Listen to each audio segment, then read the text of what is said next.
Goeiedag en welkom by Inspireer. Vandag wil ek met jou gesels oor liefde verdryf die vrees. In 1 Johannes 14 vers 18 sê, daar is geen vrees in die liefde nie, maar volmaakte liefde dryf die vrees uit. Ek wil jy moet daaraan dink, as jy werklik verstaan hoe baie God jou lief het, hoekom sou jy dan bang wees vir enigiets? Miskien vrees en liefde kan nie saam bestaan nie. Wanneer jy fokus op hoe groot God se liefde vir jou is, begin vrees verdwyn.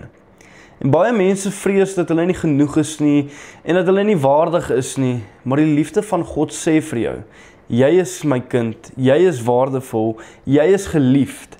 En wanneer jy dit besef, begin jy met selfvertroue en geloof leef.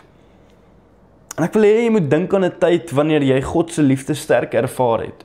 Hoe het dit jou verander en hoe het jy gevoel? Gaan deel dit vandag met iemand en bemoedig hulle.